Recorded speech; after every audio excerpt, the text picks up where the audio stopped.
The #1 upcoming and growing YouTube television BB254 TV has today paid courtesy visit to one of the greatest university in Kenya, the Great Cooperative University located at Karen, and we are going to speak with the president of the school, matters concerning matters affecting the youths, especially at campus level, and later on we are going to hear or get views from various students concerning the matter. Please take a minute, subscribe to the channel as we get to the main show. I'm your host, Betan Tabo alias Sauti ya Vijana.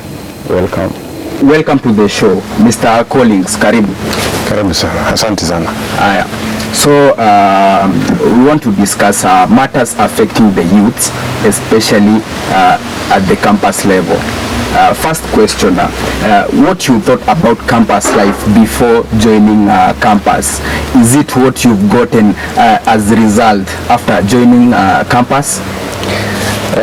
Basically, before I joined campus, I have siblings who have been in campus. Yeah. So they've been telling me what kind of life is in campus. Yes. And truly what they told me is what is there.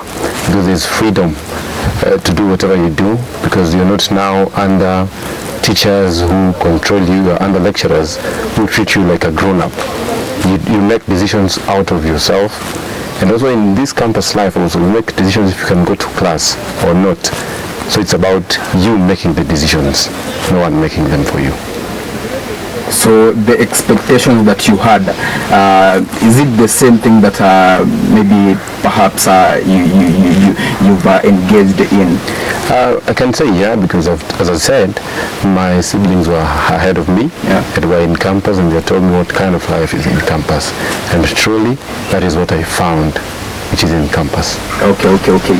And in your early days, maybe after you joined the campus, did you experience some challenges? And if yes, how did you cope up with the challenges?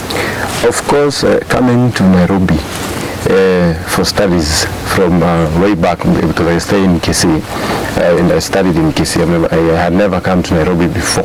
Studies are the ones which brought me to Nairobi. Yes. Of course, things were different, because you see, Nairobi life is extremely expensive. Because as I came to campus, I've never lived in the institution, rather in the hostels. I came and proceeded to live outside. Sometimes challenges dealing with fare, sometimes you might miss something to eat, but now as you progress, you learn how to hustle and to get new things to do in order to sustain your life, because Nairobi si kwa mtu yoyote. Yeah. So thank you so much. And the most common challenge, especially in campus, ni wakati unapatanga the problem of fee. Unapata like mostly students are not allowed to register in that semester kama wajamaliza school fee. You personally, have you ever experienced the problem? Basically, everyone experiences fee challenges, because as of now, I've done 3 programs in this school. That is certificate, diploma, and my degree. So that means I'm a self-sponsored student, which also means I pay 65,000 school fees per semester, of which in the beginning of the semester I have to pay half, then I have to finish my semester so that I can sit for the exams. Of course, it's challenging. Paying 65,000 for 3 months, and you still have to live, you still have to pay rent, you still have to eat, walk around, have fun in Nairobi. It's a challenge. And just bara concern na wale wanafunzi wenye unapatanga maybe perfectly knowing that si unalipa fee, but umekaziwa, you have to complete that fee ndo uweze kukalia mtihani. Na umesema experience such a problem. Ulifanyaje kuhusu hilo jambo? Please, if you can come up again. Like unapata in a situation whereby mostly students are not allowed to sit for the exam before the completion of the fee, right? Yeah. So umesema umewekwa kwa in that scenario. Yeah. Ulifanya aje, like kujamaliza fee na unataka kufanya hiyo exam, una deal aje na situation kama hiyo? Basically, in such a situation, You see, in each and every office that is held in this school, in each and every department, there are human beings in these particular offices. Yeah. If you go with a genuine reason to as why you've not finished school fees, and you ask for at least to be exempted so that you can sit for that exam, but when you come back you'll finish the school fees, I believe that one will be hard. And we have a very nice registrar, Mr. Otiende, in our institution, who listens to our issues. He's also a parent like us, who can also give you a chance to do the exams without that school fees, if at all you have a genuine case. Okay, and I understand that our students have no source of income. As an alma mater of this school, I was a former student in this school. I was a photographer. You personally, what was your survival tactics?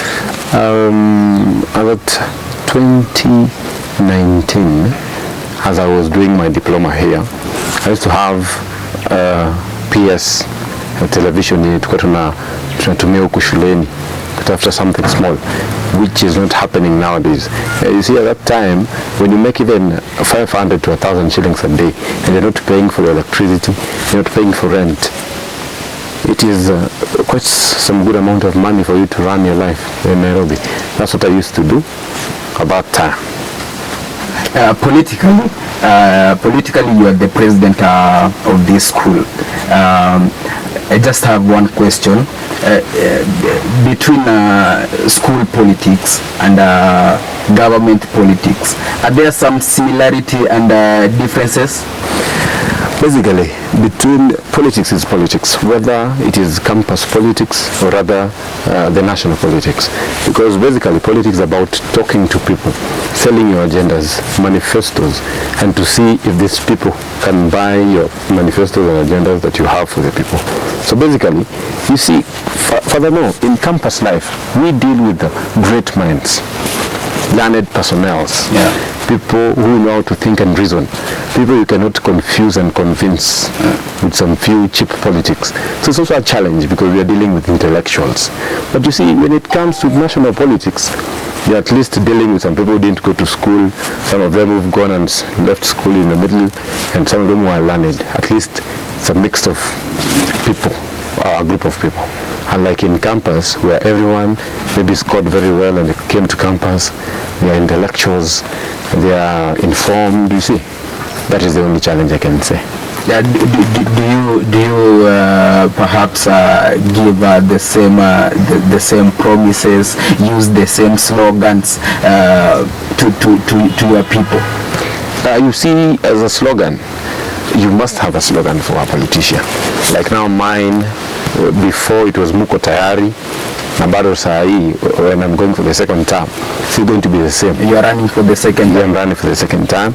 And basically, according to me, I don't usually say whatever I cannot do, because people will hunt me for what I told them. I usually say and state what I can do and what I cannot do.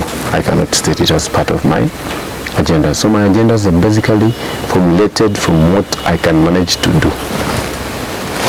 And in cultural week in the school, and just to take you back, today nimeona wengi wamevaa school wear. High school wear. Hiyo ndo ilikuwa nini?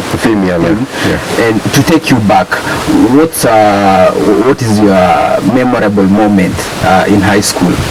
Memorable moment in high school. You see, in high school is where I developed my political urge. At that time, I contested for, what do we call this, debate. You see, in schools, these clubs used to go for an election to be the chair. And it was actually the debate chair, of which I managed to take my school to various places and various schools where I participated and excelled very well. That is part of my things that I miss in high school. And I also miss high school when we're making, you see, there's that mixture of peanut butter, blue band and sugar, and that was also a memorable thing that we miss about that one. And also sleeping in class sometimes when you're tired.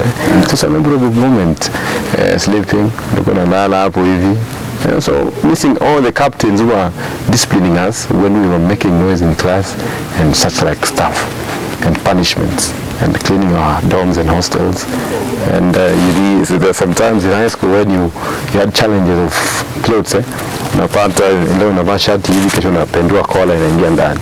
Those are things that we used to do in high school. During this cultural week, what message would you like to give to your people?